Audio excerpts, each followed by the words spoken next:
Hermanas y hermanos, el Señor esté con vosotros.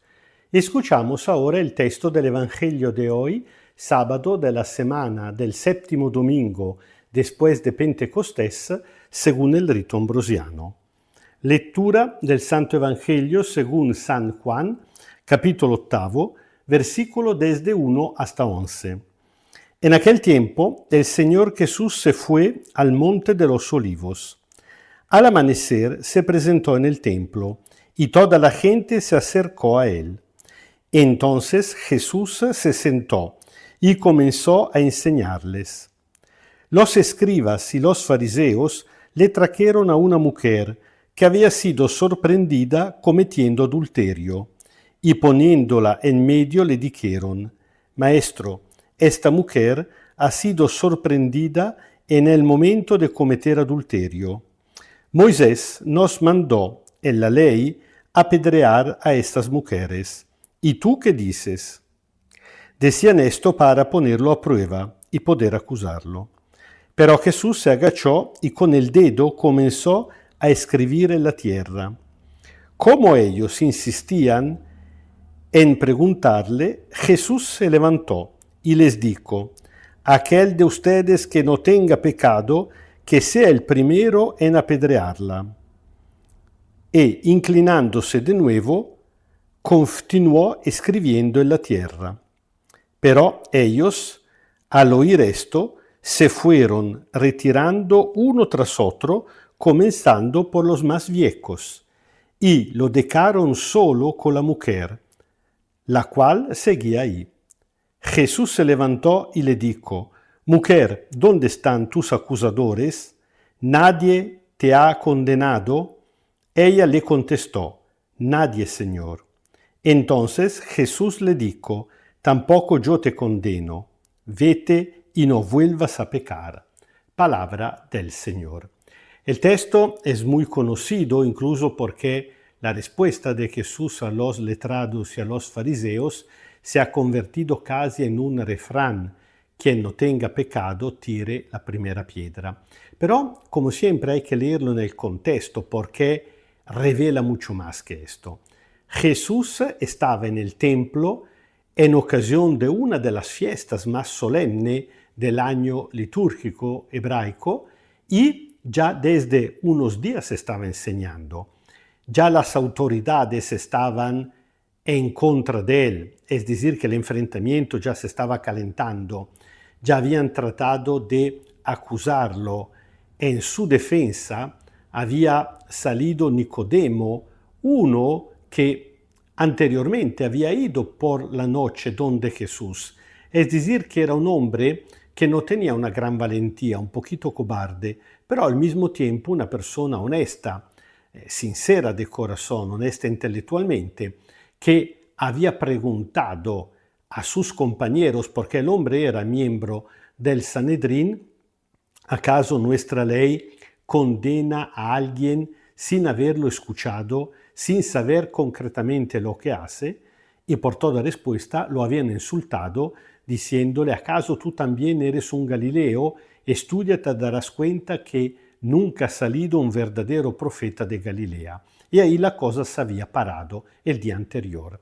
Jesús se había retirado por la noche, como a veces hacía, cuando no tenía tiempo para ir hasta Betania, en la casa de Marta, María y Lázaro. Se había retirado para dormir al abierto en el Monte de los Olivos, que estaba precisamente enfrente al monte Sion, donde estaba el templo de Jerusalén. Es decir, que Jerusalén, un poquito como Roma, está construida sobre unas montañas, unas colinas, y Jesús había bajado de la colina del Sion, del monte Sion, donde se encontraba el templo, para ir a dormir en el Monte de los Olivos. Luego había regresado por la mañana muy temprano. Hay que subrayar una cosa: al evangelista, sobre todo un evangelista como Juan, no le importa tanto el dato concreto de saber dónde Jesús había dormido aquella noche, si no fuera que por la tradición hebraica el Monte de los Olivos era considerado el monte, el lugar donde en el día último del juicio universal Dios habría empezado a juzgar el mundo.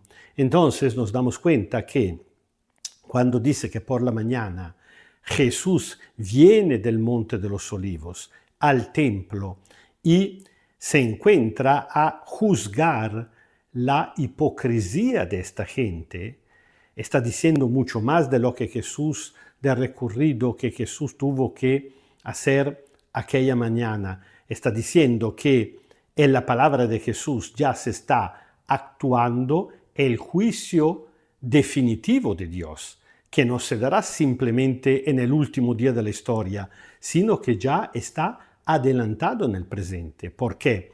Porque diciéndonos el Señor Jesús cuál es la voluntad de Dios, cuál es su lógica, cuál es su perspectiva, con la medida que nosotros la aceptamos o rechazamos, ya nos estamos autojuzgando.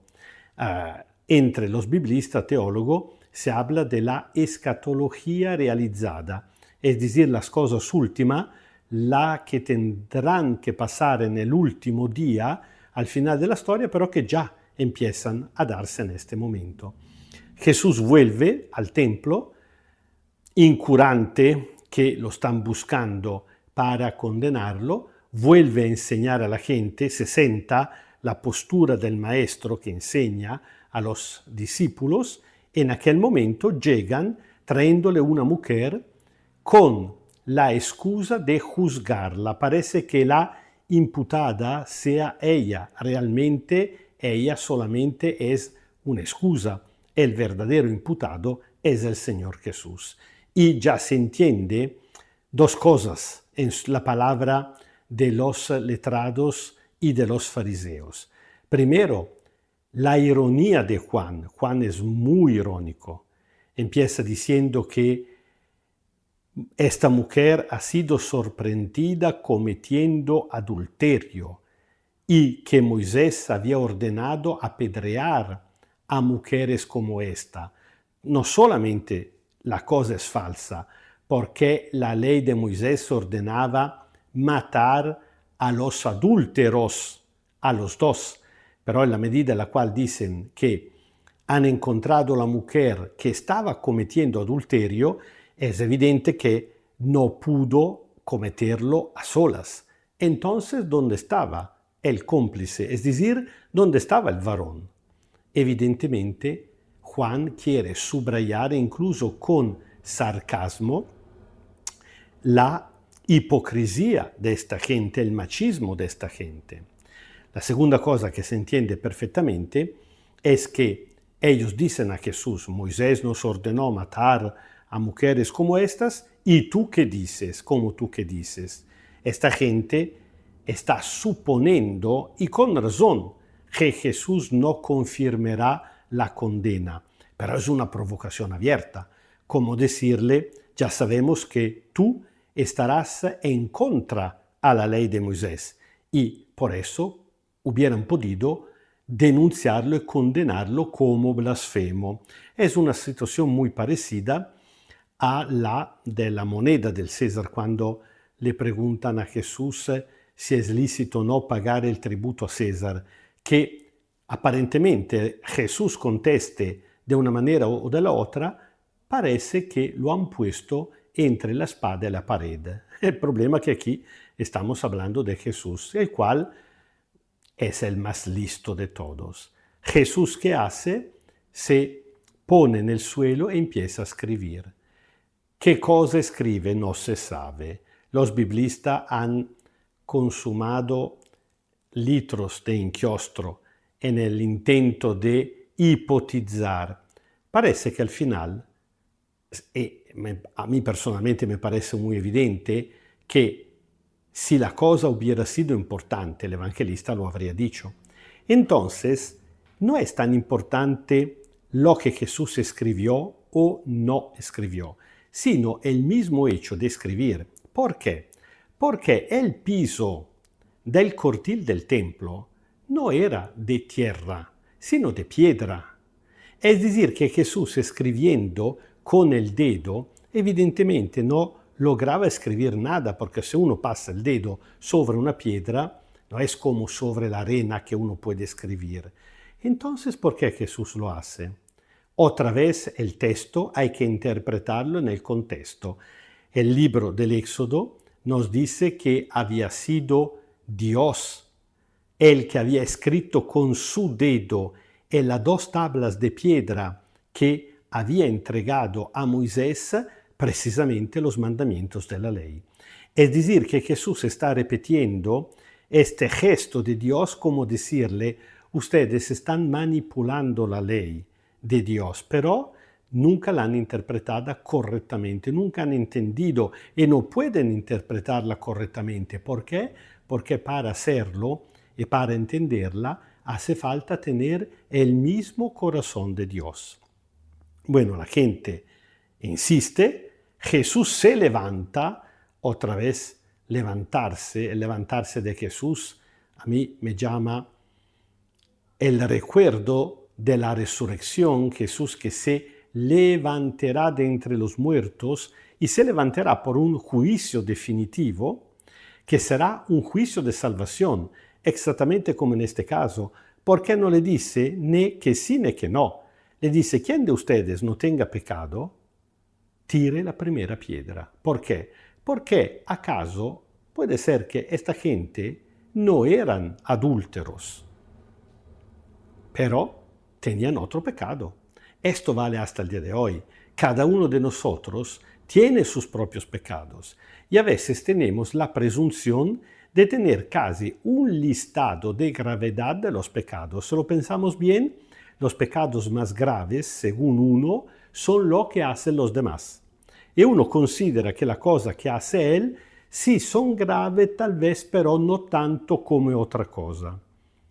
Bueno, Jesús realmente no solamente sale de esta trampa, sino que pone ellos con la espalda a la pared. Quien de ustedes no tenga pecado, el problema no es este o otro pecado. El problema es tener o no pecado. Y frente a Dios todos tenemos pecado. Y como Dios perdona a todos, no solo a algunos, aquí o se salvan todos o no se salva nadie. Y Jesús vuelve a ponerse en el suelo escribiendo, sigue con su gesto profético. Y aquí otra vez sale no solamente la nota, sino el sarcasmo del evangelista que dice que empezaron uno al otro retirándose, comenzando por los más viejos. La Biblia, la presunción de unos textos de la sabiduría, decían que los viejos, los más ancianos, son los más sabios. La gente que hay que respetar, que venerar, casi que fueran santos. Al contrario, sabemos muy bien que el hecho de haber llegado a la viejez no significa automáticamente haber crecido en moralidad, en sabiduría, mucho menos en santidad. A veces los viejos tienen más pecados que los jóvenes precisamente porque han vivido más tiempo y han tenido más tiempo para pecar. Y si uno no ha reconocido y ha tratado de corregir a sus pecados, al final es peor que los jóvenes. Bueno, se van todos y ahí se quedan 2, Jesús y la mujer.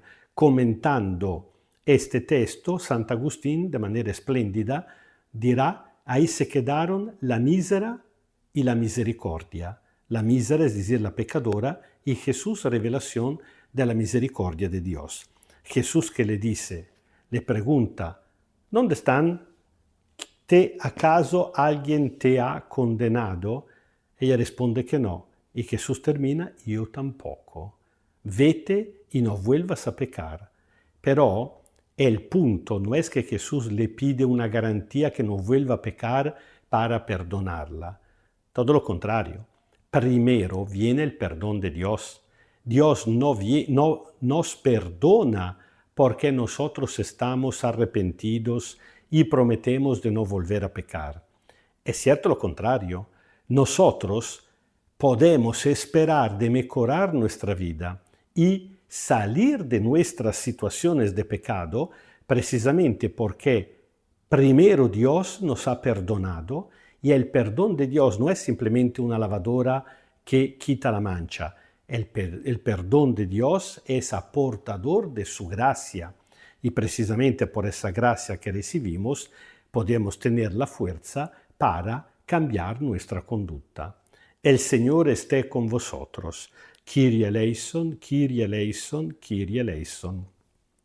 Os bendiga Dios Todopoderoso, Padre, Hijo y Espíritu Santo. Amén. Y si es cierto que la naturaleza de Dios es el amor, que se revela, se manifiesta al hombre pecador en su misericordia, entonces juzgar y condenar a los otros significa no solamente actuar de manera diferente a la de Dios, sino de tener un corazón contrario al suyo. Que Dios nos libre de este peligro, que nos ayude a tener conciencia de nuestros pecados, no para ponernos más triste, sino para alegrarnos de su divino perdón, para podernos agradecer al Señor todos los días y sentir el deseo, no solamente el deber, sino también el deseo de ser misericordiosos con los demás, precisamente como forma de agradecimiento a Dios por el perdón que Él primero nos ha otorgado.